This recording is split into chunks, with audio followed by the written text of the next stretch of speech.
Writing हम सभी की लाइफ में काफ़ी हद तक मायने रखती है।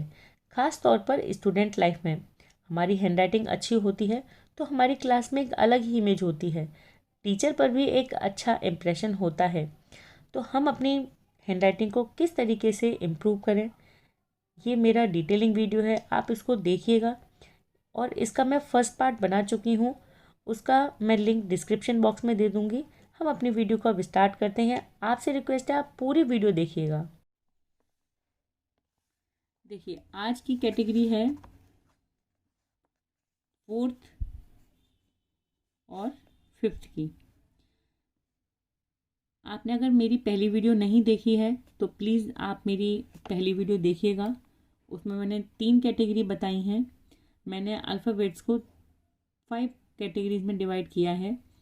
3 कैटेगरीज मैं पहली वाली वीडियो में बता चुकी हूँ, इसलिए आज मैं फोर्थ कैटेगरी से स्टार्ट कर रही हूँ।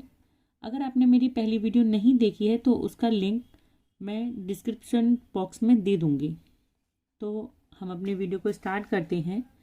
अब इसमें आते हैं हमारे एम,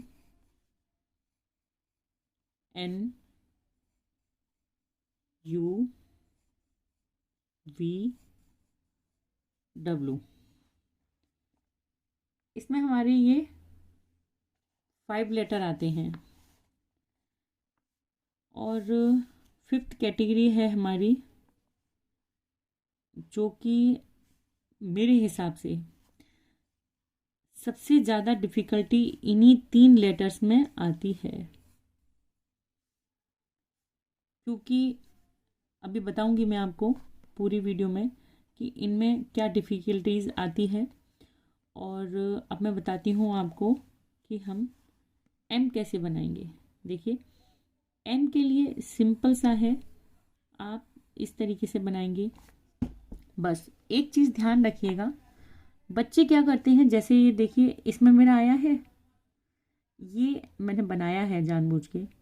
बच्चे पूरा सही बनाते हैं, ये ऐसे हो जाता है, या फिर ऐसे ऐसे बनाते हैं, या फिर बच्चे ऐसे भी बनाते हैं।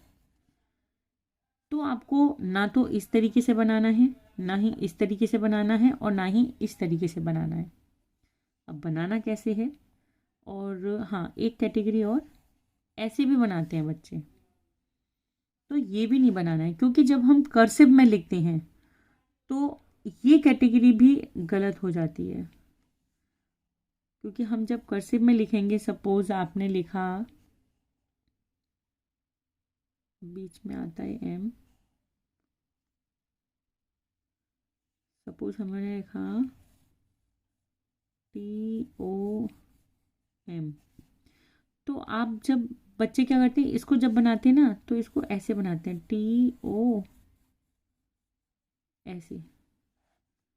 तो ये थोड़ा सा इसके साथ चिपक जाता है और ये कुछ सुंदर नहीं लगता है देखने में। कर्सिव में हमेशा, कर्सिव कर्सिव में हमेशा इस तरीके से बनाते हैं, ये देखिए। तो ये कुछ चीज़ें हैं, अगर आपकी ऐसी हैबिट ही पड़ गई है, बहुत सारे स्टूडेंट्स होते हैं कि बहुत सारे ऐसे मतलब प्रैक्टिस मैम हम नहीं कर पाते, हमारी यही प्रैक्टिस है, तो ठीक है। बस ये है कि आपका क्लियर क्लियर समझ में आना चाहिए कि आपने क्या लिखा है। और अगर आप सुंदर की प्रैक्टिस कर रहे हैं तो उसमें आपको तो इस तरीके से प्रैक्टिस फिर करनी होगी। और इसके बाद हम लिखेंगे एन। एन में सेम, आप एक नहीं बनाएंगे तो एन हो जाएगा, सिंपल है। अब इसी को हम अपोजिट कर देंगे, तो ये हमारा यू। अब यू पर आप ध्यान रखिएगा, ये आपने ऐसे नहीं बनाना, यहाँ पर गैप नहीं आना चाहिए, वो सेम वाई की तरह है। जब हम वाई बनाते हैं तो हम ये ऐसे ले जाते हैं और इसको ऐसे कर देंगे, ठीक है। इसके बाद जब हम वी बनाते हैं तो वी में भी सेम, हम इसको, आप इसको ऐसे कह सकते हैं कि इसको आई की तरह बनाते हैं। इसको भी हमने देखिए आई बनाया था ना ऐसे, तो अब हम इसको हटा दें और अगर हम यू बनाएंगे तो ये यू हो गया। और अगर हम वी बनाएंगे तो ये यहाँ तक ऐसे, और फिर यहाँ पर ये पॉइंट बनाकर ऐसे, ये वी, और ये हमारा डब्लू। डब्लू में आप एक चीज़ ध्यान रखिएगा कि आपको ये लाइन पूरी नहीं लेके जानी, ऐसे नहीं लेके जानी। ये यहाँ पर थोड़ा सा कंफ्यूजन वाली चीज़ें आ जाती हैं, इसलिए मना कर रही हूँ। इसलिए इसको हम इस तरीके से बनाएंगे। एक्चुअली क्या है, मैं जो बता रही हूँ ना कि ये कंफ्यूजन वाला चीज़ है, क्योंकि मैं यहाँ पर क्लासेस लेती हूँ, ऑफलाइन भी क्लास लेती हूँ, तो जो जो चीज़ें बच्चे गलतियाँ करते हैं मैं उस चीज़ को मना करती हूँ कि आप इस तरीके से नहीं बनाइएगा। मेरी वीडियोस में यही मेरा मोटिव है कि कोई कंफ्यूजन ना हो, आप राइटिंग में लिखें, क्योंकि बच्चे तो मुझे ऑफलाइन पूछ लेते हैं। अगर आपका भी कोई डाउट है, कोई क्वेश्चन है, तो आप मुझसे भी कमेंट करके पूछ सकते हैं, मैं आपका रिप्लाई ज़रूर करूँगी।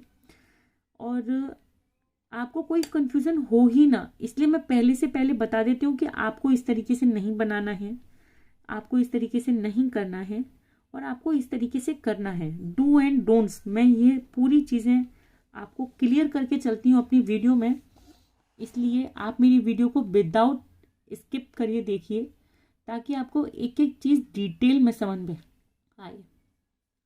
तो ये हमारी 4th कैटेगरी पूरी हो गई है। अब इसके बाद आती है हमारी 5th कैटेगरी। अब 5th कैटेगरी में क्या होता है कि एक्स कैसे बनाएंगे। एक्स कनेक्टिंग करके बहुत से बच्चे या तो ऐसे बनाते हैं, तो आप वो पेंसिल उठा देते हैं, कर्सिव में पेंसिल नहीं उठती है। तो अगर आपकी हैबिट नहीं है तो ठीक है, आप ऐसे बना लीजिए, लेकिन आप थोड़ा सा प्रैक्टिस करिए। ये आपने उल्टा सी बनाना है, फिर सी पर वापस लेके जाएंगे और फिर पूरा सी बना देंगे। That's it. जैसे हम ई एक्सरे लिखते हैं तो एक्स आर ई वाई ऐसे लिखेंगे, ठीक है। अब आती है बारी आर की।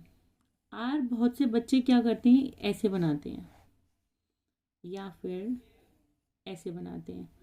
तो यहाँ पर ये जो पॉइंट बन रहा है ना, ये पॉइंट नहीं बनना चाहिए। आप देखिए मेरे इस वाली में आर में पॉइंट नहीं बनना चाहिए। अब एक चीज़ और बताती हूँ मैं, आर में बहुत से स्कूल हैं जो एक पैटर्न फॉलो करते हैं, तो उसमें ये ऐसे बनाते हैं। ये बहुत ज़्यादा कन्फ्यूज़न है। पता नहीं स्कूलों में ऐसा क्या है, ये कौन सा पैटर्न फॉलो करते हैं जो आर इस तरीके से बनाते हैं। अरे भाई, जब आर इतना सुंदर इस तरीके से ऐसे बनता है तो ऐसे ही क्यों नहीं बनाते हैं।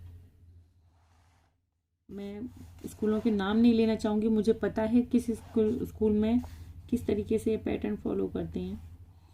तो ये नहीं बनाना चाहिए। आप अगर पेरेंट्स हैं, अगर कोई पेरेंट्स मेरी वीडियो देखते हैं, तो वहाँ पे आप स्कूल में जाके पीटीएम में ये क्वेश्चन कर सकते हैं कि आप इस तरीके से क्यों बनवाते हैं, क्योंकि बच्चे नहीं बना पाते हैं। आर के साथ में सपोज आपने एन लिखा, देखिए मैं आपको बताती हूँ बच्चे गलती कैसे करते हैं। जैसे आर के साथ में एन लिखा, ये आर है, अब इसके साथ में आप एन लिखेंगे, ऐसे लिखेंगे, ठीक है। अब आपने लिखा एस, आर एस कैसे लिखोगे आप, ऐसे करके ये ऐसे लिखोगे, कितना अजीब सा लगता है। और अगर आप ऐसे लिखेंगे, देखिए कितना अच्छा लग रहा है। तो ये चीज़ जो है यहाँ पर ये कंफ्यूजन वाली है।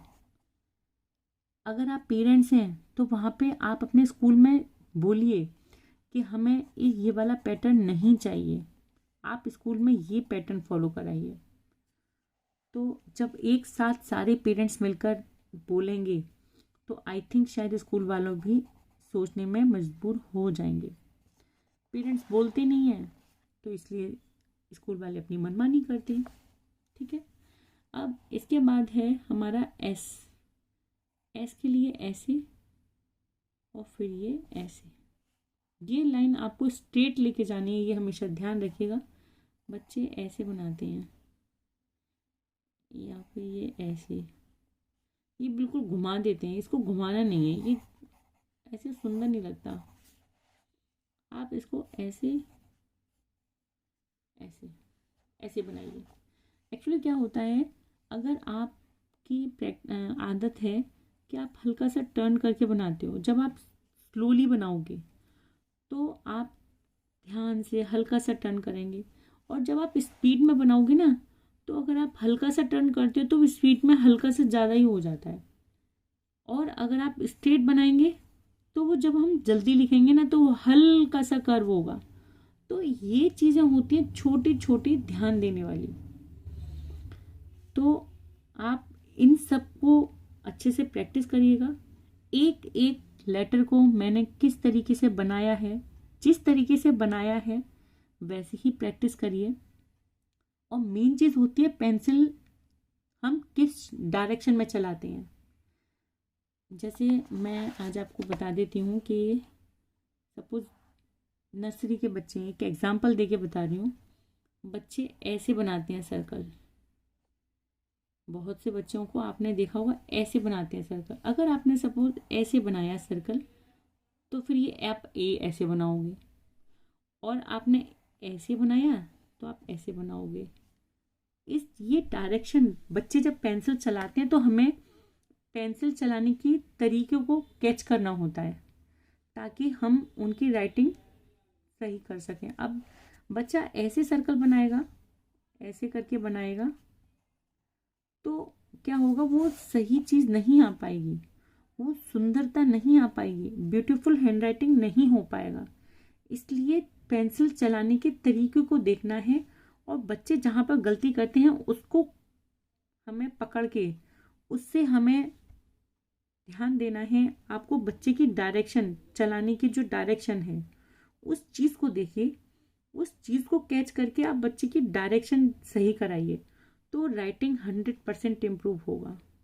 और जिस तरीके से मैंने बताया है, ये पूरा 5 कैटेगरीज जो बताई हैं, आप इस तरीके से प्रैक्टिस कराइए, 100% राइटिंग इम्प्रूव होगा।